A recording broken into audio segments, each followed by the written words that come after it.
Hello friends, ओम श्री गणेशाय नमः। आप सभी का हमारे यूट्यूब चैनल पे हार्दिक स्वागत है। पिछली वीडियो में हमने बात की थी दशा माता व्रत की पहली कथा के बारे में। अब आइए जानते हैं दशा माता व्रत की दूसरी कथा। एक घर में सास बहू रहती थी। बहू का पति परदेश में गया था। एक दिन सास ने बहू से गांव में से आग लाकर भोजन पकाने को कहा। बहू गांव में से आग लाने गई, पर किसी ने भी उसे आग नहीं दी और सभी ने कहा कि जब तक दशा माता की पूजा नहीं हो जाती तब तक आग नहीं मिलेगी। बेचारी बहू खाली हाथ घर लौट आई। उसने सास को बताया कि गांव भर में आज दशा माता की पूजा है, इसलिए कोई आग नहीं दे रहा है। शाम हो जाने पर सास आग लेने गांव में गई तो स्त्रियों ने उसे आराम से बैठाया और कहा कि सुबह तुम्हारी बहू आग लेने आई थी, परंतु हमारे यहाँ पूजा नहीं हुई थी, इसलिए आग नहीं दे सकी।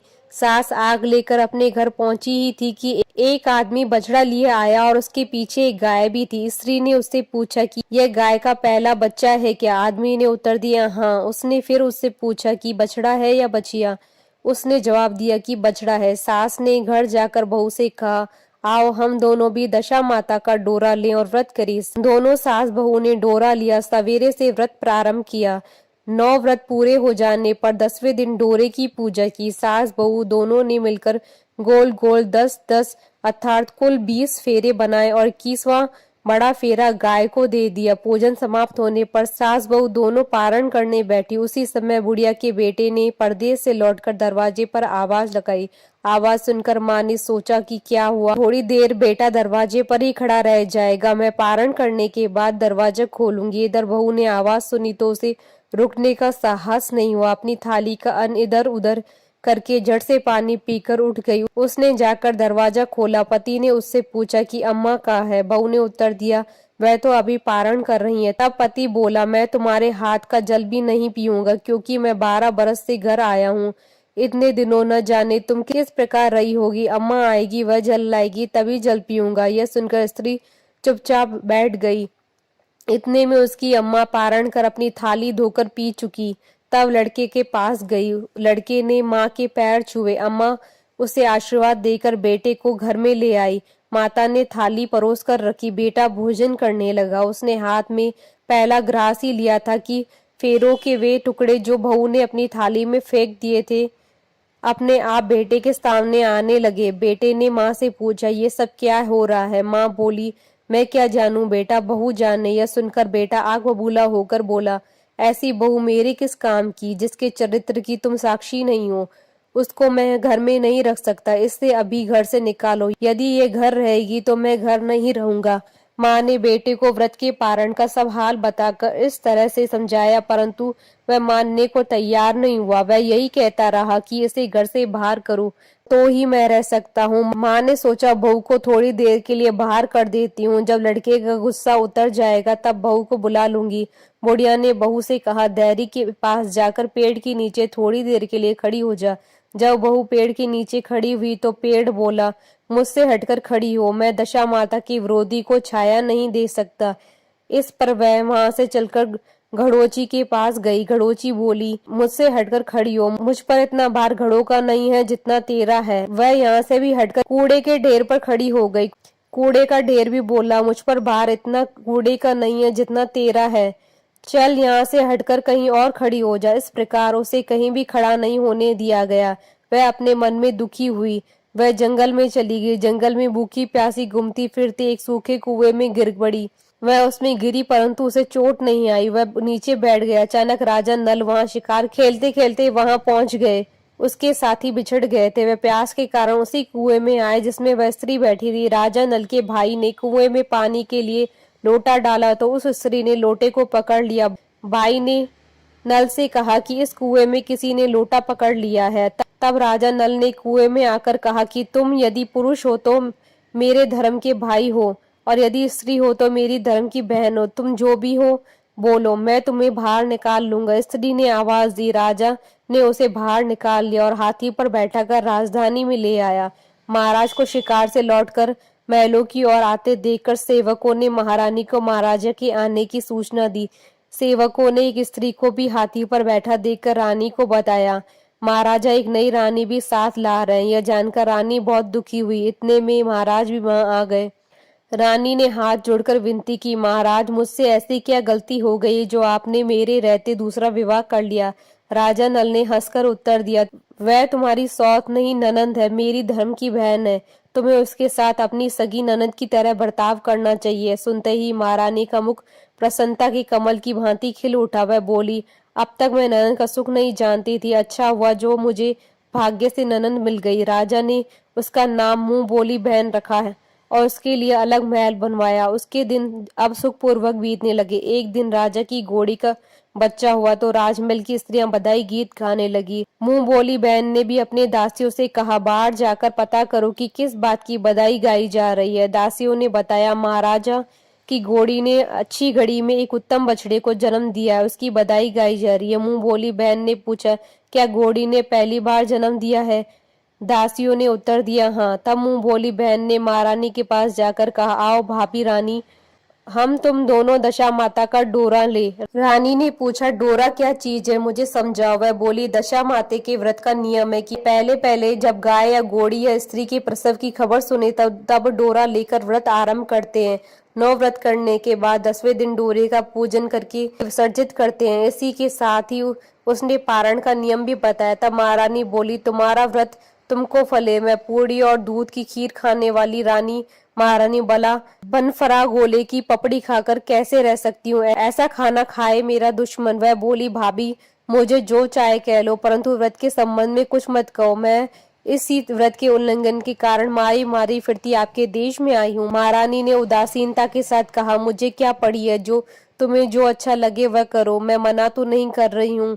मुंह बोली बहन ने श्रद्धापूर्वक डोरा लिया। 9 दिन तक व्रत किए। 10वें दिन विधिवत पूजन किया, गोला फरा बनाए और संध्या को पारण करने बैठी। उसी समय उसके पति को अचानक कुछ प्रेरणा सी हुई। वह अपनी माता से आज्ञा लेकर अपनी पत्नी को ढूंढने चल दिया। घूमता फिरता वह राजा नल की राजधानी में पहुंच गया और अपनी पत्नी का पता लगाने लगा। उसने एक कुएं पर कुछ औरतों को बातें करते हुए देखा। एक कह रही थी कि राजा की मुंह बोली बहन बहुत ही सुंदर ही स्त्री है, आजकल उसी का किया हुआ सब कुछ होता है। दूसरी स्त्री बोली, वह सुंदर होने के साथ साथ धर्मात्मा भी है, जब से आई है तभी से उसने सदाव्रत खोल रखा है, उसके दरवाजे से कोई भी व्यक्ति खाली नहीं लौटता है। तीसरी स्त्री बोली, जब वह जैसी धर्मात्मा है वैसी सदाचारणी भी है। चौथी स्त्री बोली, वह सदाचारणी और सर्वप्रिय है, सारी प्रजा उससे खुश है। पांचवी स्त्री बोली, यह सब तो सही है, परंतु तो अब तक यह पता नहीं चला कि वह कौन है और कहाँ की रहने वाली है। उन औरतों की बात सुनकर वह साधु की वेश में राजा नल की मुंह बोली बहन के महल के द्वार पर जा पहुंचा। वहां उसने भिक्षा के लिए आवाज लगाई तो द्वारपाल उसे भिक्षा देने लगा। उसने द्वारपाल के हाथों से भिक्षा लेने से मना कर दिया। बोला, भिक्षा देने वाली स्वामिनी के हाथों से भिक्षा ग्रहण करूंगा, नहीं तो अपने रास्ते चला। तब द्वारपाल ने उससे कहा, इस समय वह दशा माता का व्रत करके पारण कर रही है, पारण समाप्त होने के बाद ही वह तुमको भिक्षा दे सकती हैं, तब तक तुम इंतजार करो। वह चुपचाप बैठकर इंतजार करने लगा। पारण कर लेने के बाद वह मुट्ठी भर मोती लेकर आई, परंतु सामने अपने पति को पल्ला फैलाए देखकर वह मुस्कुराती हुई लौट गई। दोनों ने एक दूसरे को पहचान लिया था। महारानी ने मुंह बोली ननद को मुस्कुराते हुए कहा, जब से तुम आई हो आज तक मैंने तुम्हें मुस्कुराते नहीं देखा, आज साधु को देखकर हंसने का क्या कारण है? मुंह बोली बहन उन्हें उत्तर दिया कि वह साधु हमारे घर का है। रानी ने पूछा, तब वह ऐसे क्यों आया है? उसने कहा, वह अभी मेरा पता लगाने आया है। महारानी ने राजा नल से कहा, तुम्हारी मुंह बोली बहन के घर के लोग आए हैं। राजा ने कहा, उनसे कह दो कि अभी यहाँ से घर जाकर वहां से हमारी हैसियत से आए, तब मैं अपनी बहन की विदाई करूंगा। राजा नल की मुंह बोली बहन का पति घर जाकर अपनी माँ से बोला, तुम्हारी बहू राजा नल के यहाँ उसकी बहन बनकर रह रही है, वह रोज सदाव्रत करती है और नियम धर्म से दिन बिताती है। तब उसकी माता ने उसे आज्ञा दी, बहू को ले आओ। वह ढोली पीनस बाजे गाजे कहार आदि के साथ यथाचित सज धज कर राजा नल की राजधानी को चल दिया। राजा ने उसको यथाचित आदर सत्कार दिया और कुछ दिन मेहमानी में रखकर विधि पूर्वक बहन की विदाई की। जब वह महल के बाहर निकल चलने लगी तो महल भी उसके पीछे पीछे चलने लगा। तब महारानी बोली, ननद जी तुम चली और मेरा महल भी ले चली, जरा पीछे मुड़कर देखती जाओ। जो ही उसने मुड़कर पीछे की ओर देखा तो राजा का संपूर्ण राजसी वैभव अचानक लुप्त हो गया। राजा की मुंह बोली बहन तो अपने पति के साथ आनंद से रहने लगी, परंतु राजा नल और रानी का यह हाल हो गया कि वे दोनों कमरी कतरी ओढ़े फिरने लगे। उसके भोजनालय में पत्ते खड़खड़ाने लगे। राजा नल ने रानी से कहा, अब हमें यहाँ से कहीं दूसरी जगह चले जाना चाहिए। रानी पतिव्रता स्त्री थी, उसने राजा की आज्ञा मान ली। चलते चलते वे गांव के पास पहुंचे। वहां पर बेरी के पेड़ पर बेर लगे हुए थे। राजा रानी दोनों भूखे थे। उन्होंने बेरों को उठाया तो बेर लोहे के हो गए।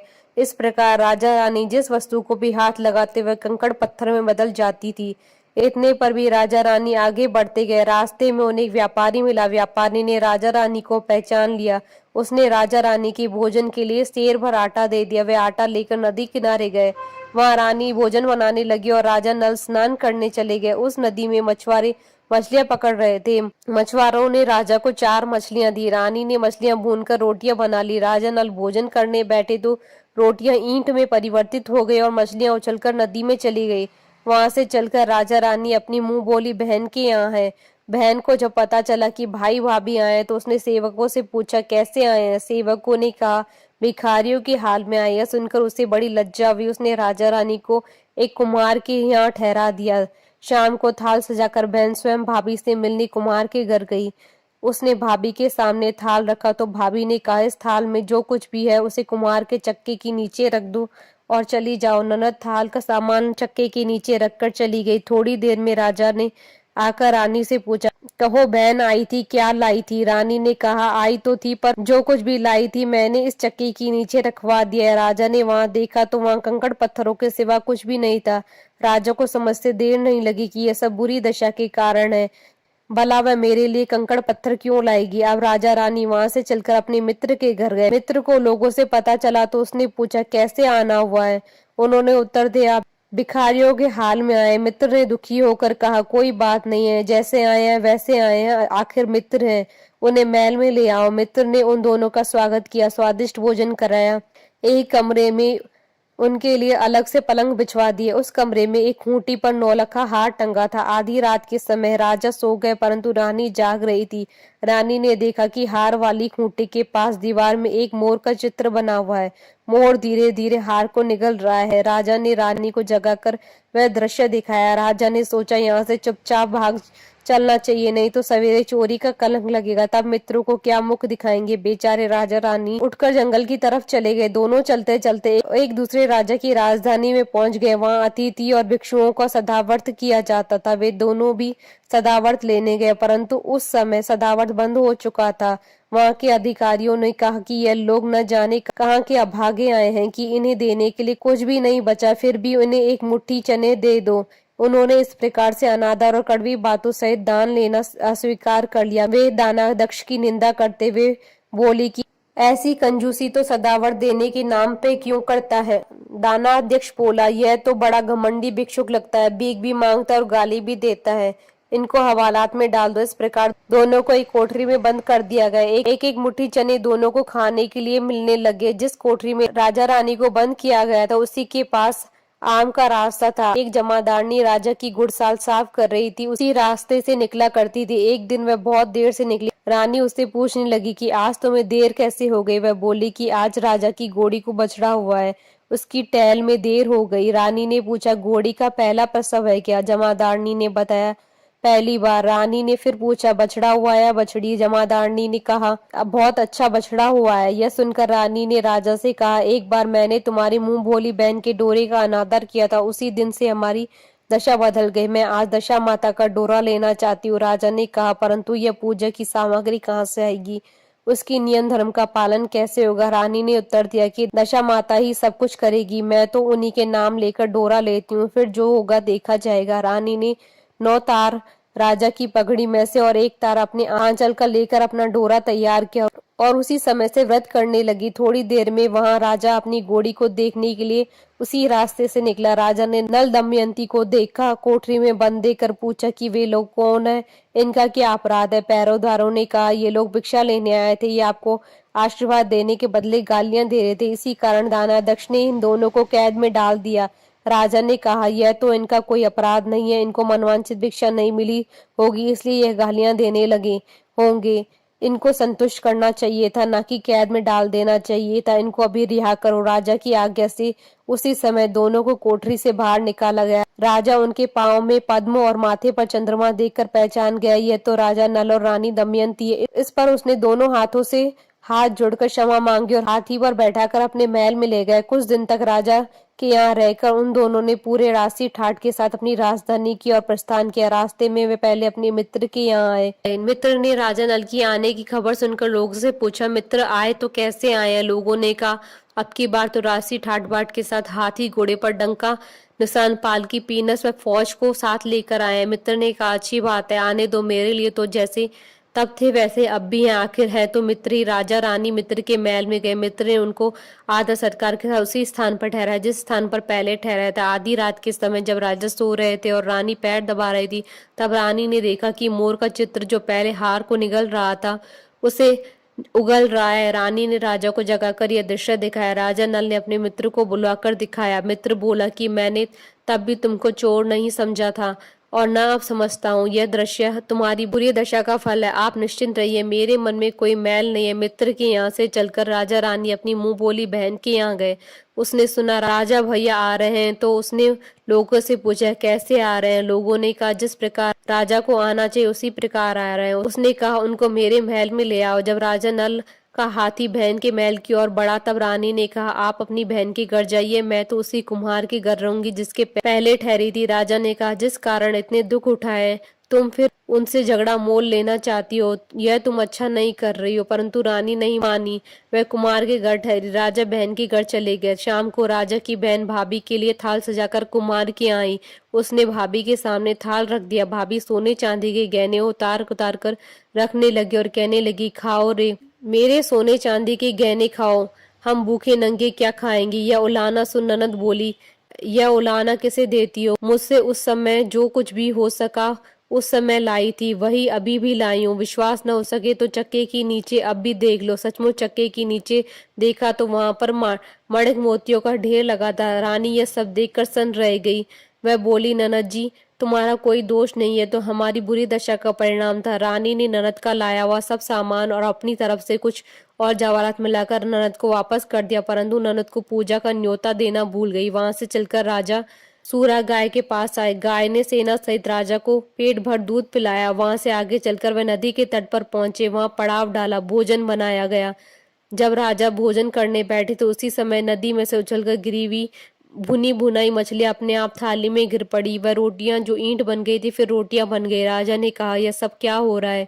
कुछ समझ में नहीं आता है। रानी ने बताया कि ये रोटियां और मछलियां वे ही हैं जो उस दिन हमें नसीब नहीं हुई थी। मैं यदि आपसे उस समय कहती तो तली हुई मछलियां जल में उछल गई थी और रोटियां ईंट बन गई, तो आप कदापि इस सच को नहीं, इसी कारण मुझे बहाना बनाना पड़ा। अब राजा रानी अपनी राजधानी की ओर आगे बढ़े। जब राजा की फौज अपनी राजधानी के समीप पहुंची तो वहां के लोगों ने समझा कि दूसरे राजा ने राजधानी पर आक्रमण कर दिया। वे घबरा गए। वहां के लोग नजराना लेकर राजा से मिलने गांव के बाहर आए, परंतु यह क्या, यह तो अपने राजा है। लोगों का प्रसन्नता का ठिकाना न रहा। वह श्रद्धा भक्ति के साथ महाराज के आगे चल कर उनके महल को ले गए।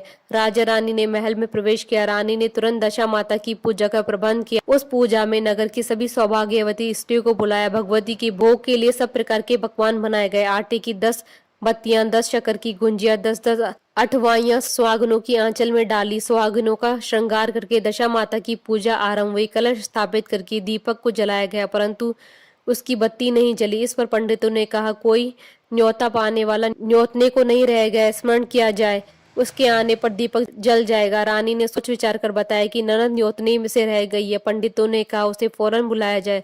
राजा ने अपना दुरदगामी रथ भेजकर अपनी मुंह बोली बहन को बुलवाया। उसके आते ही कलश का मणिक दीपक प्रज्वलित हो गया। बड़ी धूमधाम से पूजा की गई। अंत में सुहागनों को भोजन कराकर विदा किया। उसी समय राजा ने राज्य में आज्ञा जारी की कि मेरी प्रजा के लोग दशा माता का व्रत किया करे। भगवती माता ने जिस प्रकार राजा नल के दिन फेरे, उसी प्रकार सबके दिन फेरे। बोलिए दशा माता की जय। आशा करती हूँ कि आपको दशा माता व्रत की दूसरी कथा का ये वीडियो पसंद आया होगा, तो आप इस वीडियो को अधिक से अधिक लाइक और शेयर कीजिएगा ताकि सभी भक्तों को इस वीडियो का लाभ प्राप्त हो सके। आप हमारे चैनल को सब्सक्राइब जरूर कीजिएगा अगर अब तक नहीं किया है तो, ताकि आप और हम कनेक्टेड रहें। साथ ही प्रेस करना ना भूलिएगा बेल आइकन को, जिससे नए वीडियो से रिलेटेड नोटिफिकेशन आपको तुरंत प्राप्त हो सके। ओम श्री गणेशाय नमः।